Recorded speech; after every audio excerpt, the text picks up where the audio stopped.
마태복음 16장 21절부터 28절까지의 말씀을 저와 여러분들이 한 절씩 교독하시겠습니다. 이때로부터 예수 그리스도께서 자기가 예루살렘에 올라가 장로들과 대제사장들과 서기관들에게 많은 고난을 받고 죽임을 당하고 제3일에 살아나야 할 것을 제자들에게 비로소 나타내시니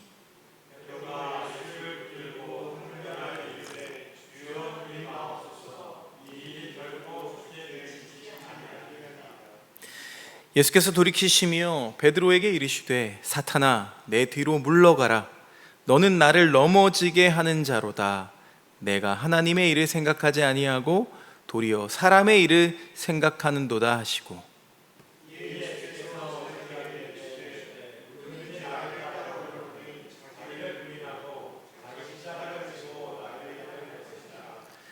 누구든지 제 목숨을 구원하고자 하면 잃을 것이요 누구든지 나를 위하여 제 목숨을 잃으면 찾으리라.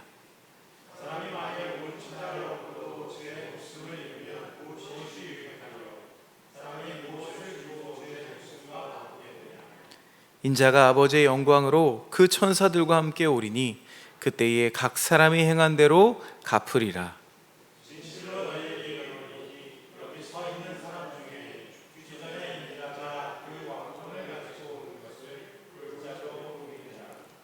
아멘. 우리가 친절하고 상냥한 사람을 만나면 우리 얼굴은 자기도 모르는 사이에 미소를 짓습니다. 내게 유익이 되고 또 도움이 될 사람이라면 더 말할 필요도 없겠죠. 하지만 반대로 불친절하고 마음을 상하게 만들면서 나에게 손해를 끼치는 사람들을 어쩌다가 우리가 마주하게 되면 겉으로는 포커페이스인 것 같아도 마음이 불편한 건 어쩔 수가 없습니다.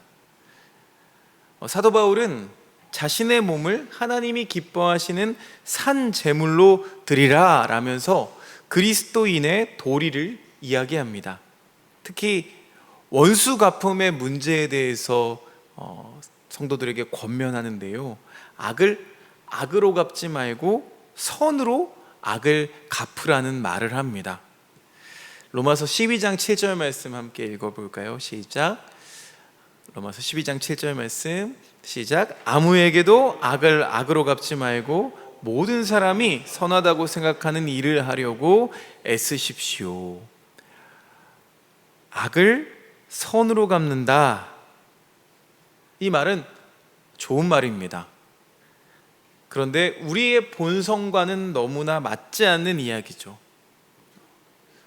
물론 한 번 정도 큰맘 먹고 이 악한 사람에게 선으로 대해도 전혀 반성하지 않는 상대방을 보면은요, 우리 마음은 금방 후회가 되고 선을 베푸는 나 자신이 바보가 되는 것 같아서 마음이 더 불편해집니다. 에이, 안 하는 이만 못해. 선을 선으로 갚거나 또 악을 악으로 갚는 건 누구나 다 할 수 있습니다. 오랫동안 신앙생활을 하고 자신을 막 연단하고 훈련해도 악을 선으로 갚는다는 거는 나로서는 도무지 불가능하다라고 말하는 게 우리의 솔직한 심정이죠. 그래서 지금껏 우리는 그 불가능한 일은 다 마다하고 그렇게 살아온 것 같습니다. 구약의 예레미야 선지자는 기원전 626년 터무니없는 폭력적인 역사 현장 속에서 하나님 말씀을 전하는 선지자로 부름을 받았습니다. 대제국 바벨론에 의해서 유다가 망하게 되리라는 신의 신탁을 받은 거죠. 그러니 그의 가슴은 미어지고 눈은 눈물로 가득 찼습니다. 눈물의 선지자라고 불리는 예레미야의 그 외침을 우리가 가만히 보고 있노라면 억울하고 답답하고 그 안타까워하는 마음이 때로는 패부로 느껴져서 숨이 막히기까지 합니다. 예레미야 말씀 읽어볼까요? 예레미야 15장 15절 말씀과 또 18절 말씀 이어서 함께 읽어보겠습니다. 시작. 주님께서는 저를 아시니 저를 잊지 말고 돌보아 주십시오. 저를 핍박하는 사람들에게 원수를 갚아 주십시오. 주님께서 진노를 오래 참으시다가 그만 저를 잡혀 죽게 하시는 일은 없게 하여 주십시오. 제가 주님 때문에 이렇게 수모를 당하는 줄을 주님께서 알아주십시오. 어찌하여 저의 고통은 그치지 않습니까? 어찌하여 저의 상처는 낫지 않습니까?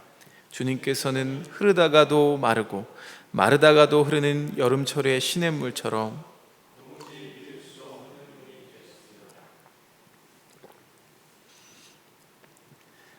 하나님의 말씀을 전하라고 보냄을 받았지만 아무리 생각해봐도 이 예레미야는 하나님의 백성이 어떻게 이렇게까지 망할 수가 있는 겁니까? 이럴 수는 없습니다. 우상을 섬기고 있는 이방 민족들에게 이 민족이 찢겨지는 이런 상황을 하나님의 뜻입니다 라고 전한다는 게 너무나 고통스러웠던 겁니다. 그럼에도 이런 참담한 현실이 불신과 불의에 떨어진 유다 백성을 향한 이 하나님의 심판이라는 사실에 선지자는 이러지도 저러지도 못하고 홀로 괴로워합니다. 이런 포악한 현실에서 선으로 악을 이기라뇨. 또 하나님의 뜻에 우리의 운명을 건다는 건 그런 상황에 떨어지지 않고서는 결코 가늠할 수 없는 일입니다. 게다가 참 억울한 건 이런 말씀은 늘 악을 행하는 자들이 아니라 악에 의해서 박해받고 고난받는 사람들에게만 요구된다는 겁니다. 악을 행하는 사람들은 늘 그대로입니다. 그런데 왜 우리만 이런 꼴을 당해야 합니까? 라는 억울한 마음이 치밀어 오르는 거죠. 바로 그때에 우리 귓가에는 더 큰 악으로 그 악을 갚아주라는 유혹의 속삭임이 들려옵니다. 마틴 루터는 1517년 10월 31일 비텐베르크 성당문에 당시 교회의 면죄부 판매 부당함을 지적하면서 95개조의 반박문을 걸었습니다.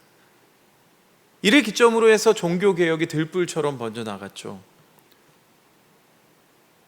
1903년 조선 땅에는 캐나다 선교사인 로버트 하디 선교사가 이 동료 선교사들과 모든 성도들 앞에서 자신의 죄를 고백합니다.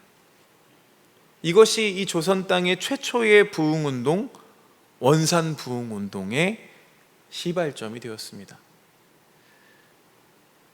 이런 교회 역사가 있어서 때문인지 교회에는 말씀대로 살자, 믿음대로 살자 라면서 열심운동, 경건훈련, 또 갱신과 개혁을 외치는 목소리가 지금까지도 계속되고 있습니다. 하디가 있었던 1903, 그래서 하디 1903이라는 집회도 있었던 걸로 기억하고요. 때만 되면 몇 주년이라는 표어를 걸어서 각성운동, 부흥운동 이런 것들이 연례 행사처럼 치러지죠. 그렇게 열심히 운동을 했는데도 불구하고 오늘의 우리는 여전히 개혁과 갱신의 대상으로 머물러 있습니다. 그 현실을 벗어나지 못하고 있습니다.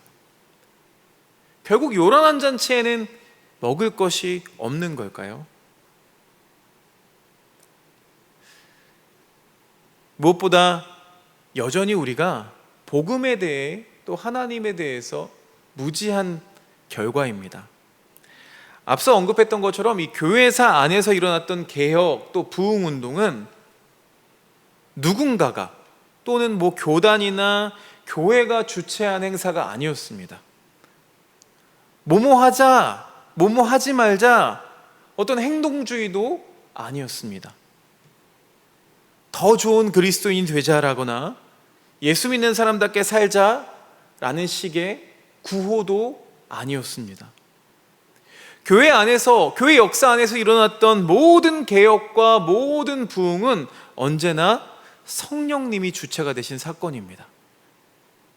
말씀이 무엇인가?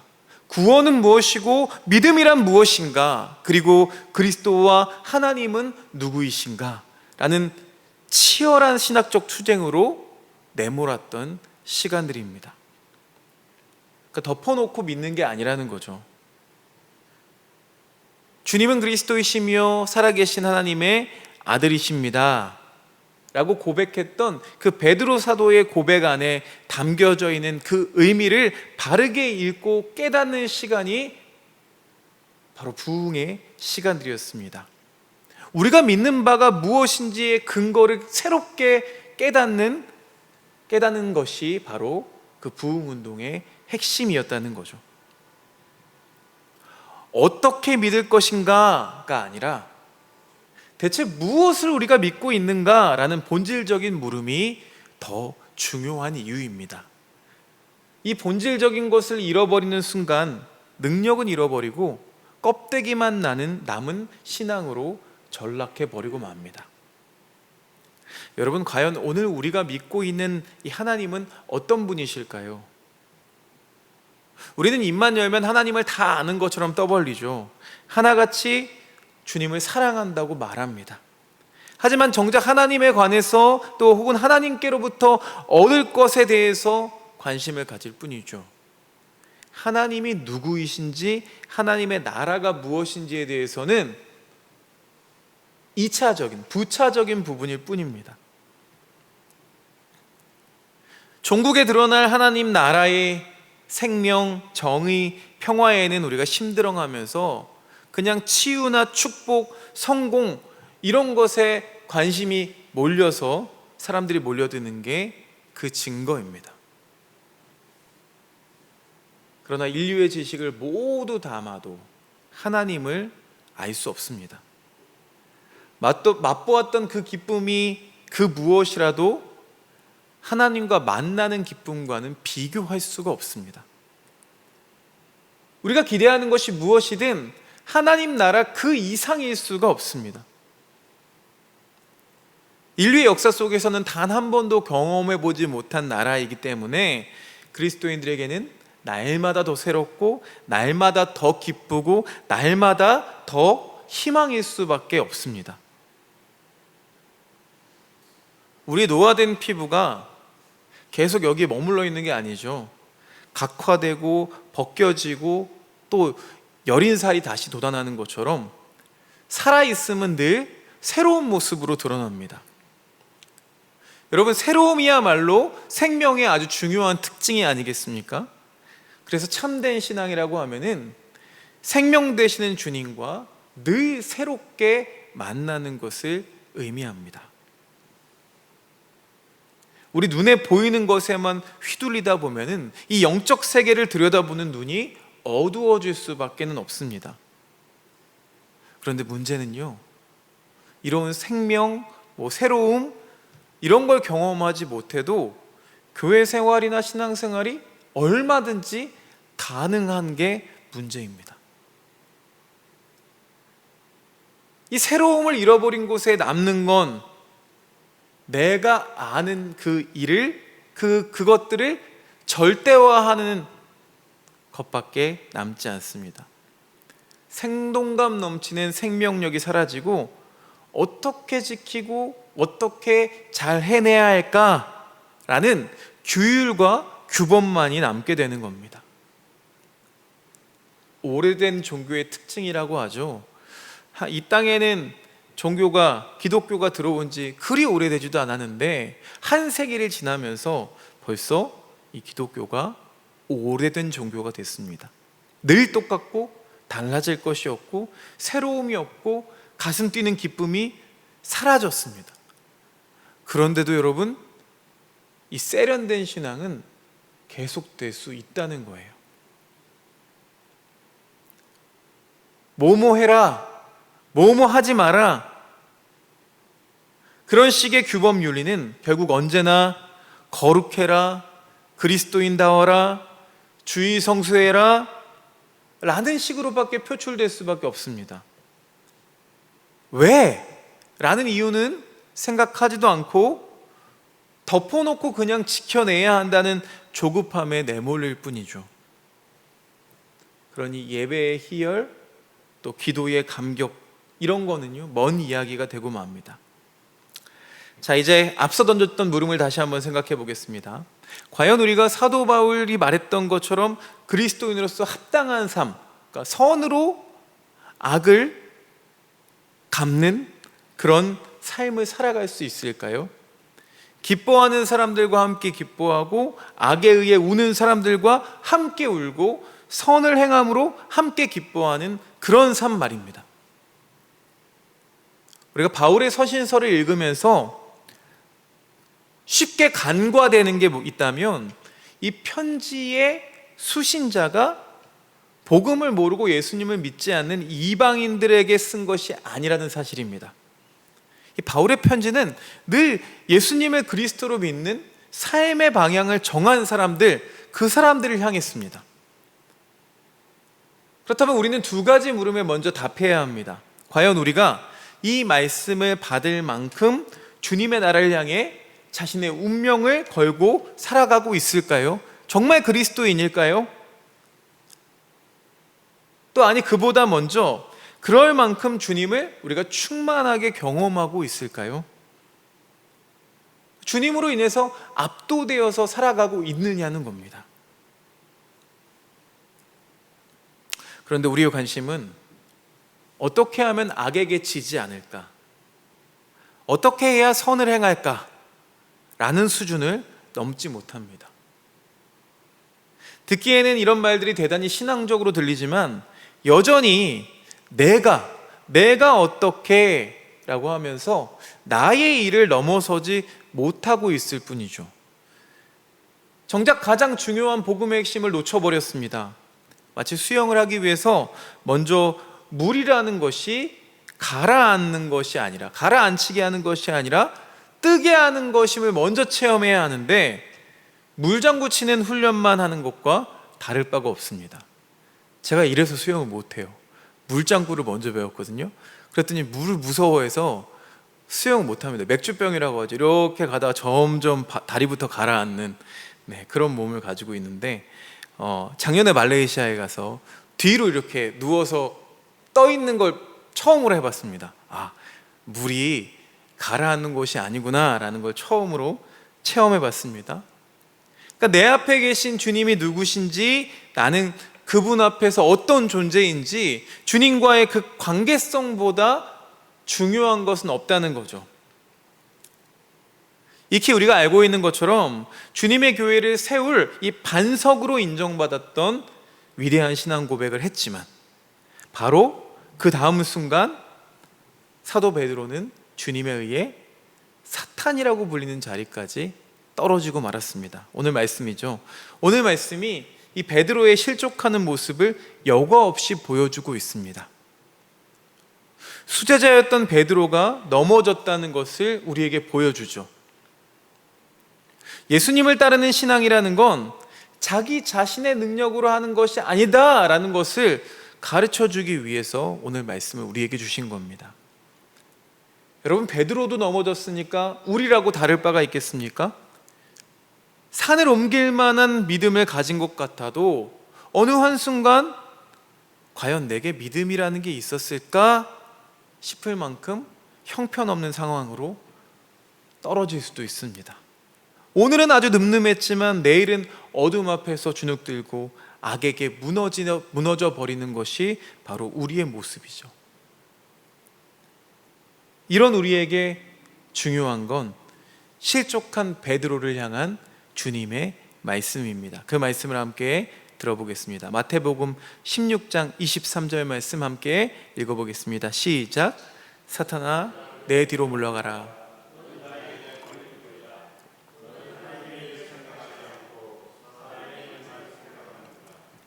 여러분, 이 말을 들으면서 베드로가 얼마나 부끄러웠을까요?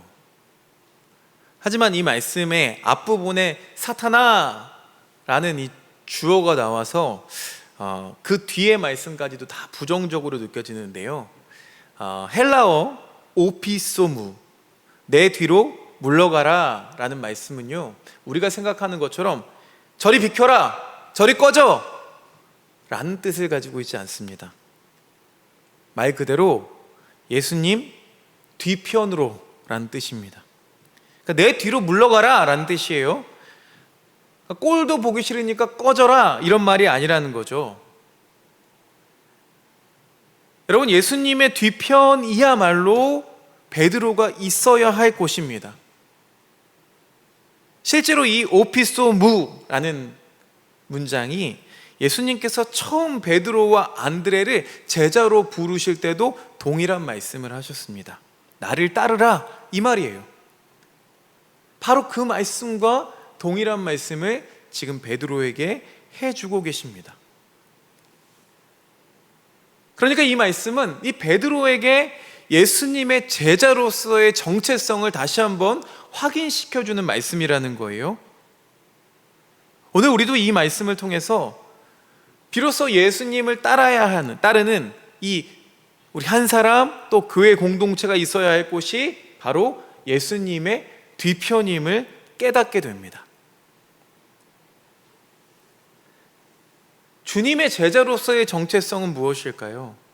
주님을 위해서 무언가 막 거창하게 준비하고 무언가를 해내고 이루고 이끌고 모시고 가는 것, 그것에 있지 않습니다. 누구든 주님 앞에 서면 죽음만 보이는 십자가는 피해가고 싶죠. 영광만 얻고 싶어 합니다. 영광을 얻기 위해서 자기 업적, 자기 의를 쌓아야 한다는 유혹, 그 유혹에 쉽게 떨어집니다. 베드로가 그런 유혹에 넘어간 거예요. 베드로가 넘어졌던 그 사람의 일에 사로잡히고 만 거죠. 하지만 앞서 가시는 주님은 오롯이 지금 십자가를 향해 가십니다. 그 앞에 계신 하나님만 바라보면서 죽음도 헤치며 나아갈 수 있다는 것을 우리에게 보여주시는 겁니다. 주님께서 하나님 아버지를 따르셨던 것처럼 우리도 주님을 뒤따라가야 합니다. 그렇지 않고 그 위치가 뒤바뀌는 순간 우리는 곧장 길을 잃어버리게 됩니다. 우리 눈에는 여전히 악을 선으로 이겨내는 길, 죄와 죽음을 생명으로 이겨내는 길은 잘 보이지가 않습니다. 그렇게 해낼 능력도 없습니다. 그래서 억울하고 혼란스럽고 때로는 견딜 수가 없습니다. 여러분, 그러니 우리가 할 수 있는 건 오직 한 가지뿐이죠. 모든 어둠과 악, 십자가라고 하는 죽음까지 무너뜨리면서 생명을 일구어내신 그 주님을 따르며 가는 것뿐입니다. 다시 말씀드리지만 우리는 예수님을 아무리 잘 믿어도, 신앙생활을 아무리 길게 해도 죽음을 이길 힘이 없습니다. 이 어둠을 물리치고 주님 오실 길을 그럴듯하게 준비할 능력도 우리에게는 없습니다. 모든 생명의 능력은 오직 주님께만 있습니다. 악을 더 큰 악으로 갚아주어야만 하는 이 본능의 덫에서 벗어나서 선으로 악을 이길 수 있는 방법은 넉넉하고 풍성한 생명을 경험하는 길뿐입니다. 출애굽기 말씀을 마지막으로 함께 보기 원하는데요, 하나님을 만난 모세의 이야기입니다. 장인 이드로의 양을 치면서 40년간 미디야 광야를 헤매던, 방황하던 모세가 어느 날 하나님의 산 호렙에 이르렀습니다. 그곳에서 불이 붙은 떨기나무를 목격하게 되죠. 사실 이 자연발화는요, 건조하고 무더운 광야에서는 지금도 일어나는 현상이라고 합니다. 그런데 모세가 그게 일반적이지 않았기에 그냥 지나칠 수가 없었습니다. 왜냐하면 불은 붙었는데 이 나무가 타지 않고 있었기 때문입니다. 그래서 어찌된 일인지 유심히 살펴보기 위해서 그 떨기나무를 향해 나아가고 있습니다. 그때에 주님이 모세를 부르십니다. 출애굽기 3장 4절 말씀 함께 읽어보겠습니다. 시작. 모세가 그것을 보려고 오는 것을 보시고 그를 부르셨다. 바로 그때 하나님께서 당신을 찾아 나오고 있는 그 모세를 찾아 강림하셨습니다. 모세가 이 하나님 앞에 서게 되었다는 건 베드로가 주님의 뒤에 머무는 것과 같은 곳에 서게 되었음을 보여줍니다. 모세가 신을 벗잖아요. 신을 벗는다는 건 더 이상 내 의지대로 걷지 않겠다는 뜻을 나타냅니다. 예수님의 뒤를 따르는 것이 여러분 하나님 앞에 서는 길입니다. 예수님의 모습만 보며 그 따라가고 있는 그 관계성 안으로 우리가 들어갈 때 비로소 우리는 모세에게 주셨던 그 구원의 이름을 만나게 될 것을 믿습니다. 마지막으로 말씀 읽고 마치기 원합니다. 출애굽기 3장 15절 말씀, 우리에게 주시는 말씀입니다. 함께 읽어보겠습니다. 시작. 하나님이 다시 모세에게 말씀하셨다. 너는 이스라엘 자손에게 이르기를 여호와 너희 조상의 하나님 곧 아브라함의 하나님 이삭의 하나님 야곱의 하나님이 나를 너희에게 보내셨다 하여라. 이것이 영원한 나의 이름이며 이것이 바로 너희가 대대로 기억할 나의 이름이다. 아멘. 이 시간 함께 기도하기 원합니다. 주신 말씀을 붙잡고 먼저 기도하기 원하는데요, 우리가 본질을 잊지 않기를 원합니다. 무엇을 믿는가를 먼저 떠올리게 해달라고 함께 기도했으면 좋겠습니다. 선으로 악을 이기는 어떤 방법이 아니라 주님을 믿을 때에만, 주님의 뒤를 따를 때에만 가능한 일임을 잊지 않고 본질을 기도할 수 있는 우리가 되게 해달라고 이 시간 함께 주님 앞에 기도로 나아갑니다. 기도하겠습니다. 하나님 감사합니다. 하나님 아버지, 우리 가운데 함께 하셔서 놀라운 은혜와 사랑으로 이 시간 가운데 역사하심을 주님 감사드립니다. 하나님 간절히 기도합니다. 우리가 본질을 위해서 기도합니다. 다른 것 아니라 하나님과 관계성, 하나님의 믿는 믿음 안으로 우리가 들어갈 때에 주님이 나의 모든 것 되시며 주님이 나의 스승 되시며 참된 제자로서 주님의 뒤를 쫓아갈 때에, 그 관계성 안으로 들어갈 때에 하나님 아버지, 그 모든 것이 우리가 꿈꾸고 우리가 소망하는, 아버지 감히 세상에서 이룰 수 없다고 말하는 하나님의 나라도 이루어지는 줄로 믿고, 또한 아버지 하나님, 악을 선으로 이기라 이야기했던 그 사도 바울의 권면이 하나님 그저 구호로 그치는 것이 아니라 하나님 우리 삶 가운데, 내 삶 가운데 이루어지는 것임을 믿습니다. 주님, 우리가 다른 어떤 것보다 하나님 먼저 그 관계성 안으로 들어가게 하여 주시옵소서. 행동주의가 아니라 하나님 아버지 운동하는 것이 아니라 바라고 원하기는 우리가 먼저 그 관계성 안에 들어가게 하여 주시옵소서. 이 안에 샘솟는 아버지 생명력이 아니하면, 아버지 그 놀라운 생수가 넘치지 아니하면, 충만해지지 아니하면 우리는 아무것도 할 수 없는 존재임을 고백합니다.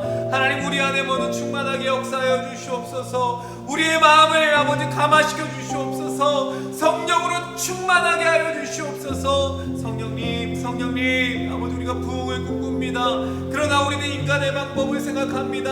하나님 아버지, 어찌하면 더 많은 사람을 불러 모을까? 인간적인 생각밖에 할 수 없는 우리의 모습들, 연약한 모습을 주님 앞에 내려놓습니다. 하나님, 우리가 충만해지면, 우리가 성령 충만해지면 우리가 아버지 불붙는 것 같아서 견디지 못하여서 복음을 전하게 될 줄로 믿습니다. 주여 그런 놀라운 역사가 우리 삶 가운데 일어나게 도와주시옵소서. 악으로 악을 갚는 것이 아니라, 더 큰 악으로 악을 갚는 것이 아니라 선으로 악을 갚는 놀라운 일들이 우리 삶 가운데서 하나님의 나라의 일들이 일어날 수 있도록 주님 인도하시고 함께하여 주시옵기를 간절히 바라고 나옵나이다. 주님이 우리를 부르셨습니다. 우리 교회를 부르셨습니다. 우리 한 사람 한 사람을 불러주셨습니다. 본질을 잊지 아니하고 주님 아버지, 주님 보호자 앞에 나아갈 수 있는 우리가 될 수 있도록 주님 이끌어 주시옵소서. 함께하여 주시옵소서. 오 하나님, 우리를 의상히 여겨주시옵소서. 우리의 아버지 심령 가운데에 하나님 아버지, 우리의 아버지 어두운 마음 가운데 찾아와 주셔서 하나님 아버지, 하나님의 관계 안으로 들어갈 수 있도록 주를 초대하시고 우리를 만져주시고 우리를 이끌어주시고, 우리가 구원의 이름 모세에게 임하셨던 그 구원의 손길을 붙잡을 수 있도록 주님 인도하여 주시고 함께하여 주시오기를 간절히 바라고 나옵나이다. 주님 만나 주시옵소서. 우리와 함께하여 주시옵소서. 오 하나님,